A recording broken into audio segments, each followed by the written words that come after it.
এ যেন এক সিনেমার গল্প। প্রেম, ভালোবাসা, পরকীয়া কি নেই এতে। আছে সিনেমার গল্পের মতোই উন্নতির সিঁড়ি ভেঙে তরতরিয়ে ওঠার কাহিনী। আছে পতনের ভয় ও নৃশংসতায় গা শিউরে ওঠার গল্প। যদিও বাস্তবের গল্পগুলো নিয়েই গড়ে উঠে সিনেমার কাহিনী, তবুও কিছু কিছু খুনের ঘটনা হার মানায় রূপালী পর্দার গল্পকেও। সেই রকমই একটি খুনের ঘটনা নিয়ে সারা ভারতে চলছে তোলপাড়।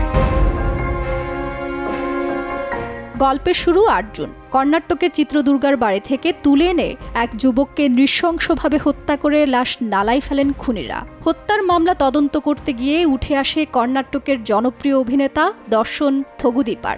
এমন খবর প্রকাশ্যে আসার পর রীতিমতো পড়ে যায় হইচই। অভিনেতা দর্শন কেন খুন করতে গেলেন তার ভক্তকে? কি এমন ঘটেছে? এমন সব প্রশ্নের জট খুলতে গেল 12 জুন পুলিশ গ্রেফতার করেন অভিনেতাকে। এরপরে যুক্ত হয় দর্শনের কথিত প্রেমিকা কন্নড় অভিনেত্রী পবিত্রা গৌড়ার নাম। তাকে গ্রেফতারের পরই সামনে এলো চাঞ্চল্যকর কিছু তথ্য। জানা গেছে, নিজের সুনাম রক্ষায় একই সঙ্গে প্রেমিকা পবিত্রকে আপত্তিকর মেসেজ পাঠানোর জন্য সঙ্গীদের নিয়ে প্রথমে স্টিক দিয়ে বেধড়ক মার, তারপর হাত পা বেঁধে ইলেকট্রিক শক দিয়ে নিজেরই ভক্ত রেণুকা স্বামীকে খুন করেন কন্নড় এই সুপারস্টার। পবিত্র ও দর্শনের নেতৃত্বে খুনটি করেন মোট 17 জন মিলে। এখানেই কিন্তু শেষ নয়। পুলিশ আরও জানতে পেরেছেন যে খুনের জন্য রীতিমতো 2.5 কোটি টাকা ঘুষ দিয়েছিলেন অভিনেতা। 4 জনকে 50 লাখ করে দিয়েছিলেন অভিনেতা, যাদের কাজ ছিল এই খুনের সমস্ত খুঁটিনাটি পরিকল্পনা করা, সেই মতে খুন করা ও খুন করার পর রেণুকাকে চিত্রদুর্গ থেকে বেঙ্গালুরুতে নিয়ে আসা। প্রদোষ ওরফে পবন নামে একজনকে আরও 30 লাখ টাকা দিয়েছিলেন অপহরণে সহায়তার জন্য। ওদিকে নিখিল ও কেশবমূর্তি নামে আরও 2 জনের প্রত্যেককে 5 লাখ টাকা দিয়েছিলেন খুনের পর দেহ ফেলে আসার জন্য।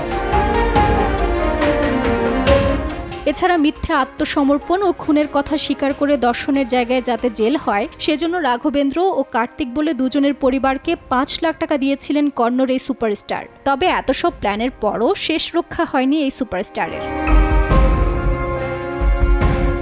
60টিরও বেশি কন্নড় সিনেমায় অভিনয় করেছেন দর্শন। প্রতি সিনেমার জন্য তিনি পারিশ্রমিক নিতেন 20 থেকে 30 কোটি রুপি। তবে এর আগেও জেল খেটেছেন এই অভিনেতা।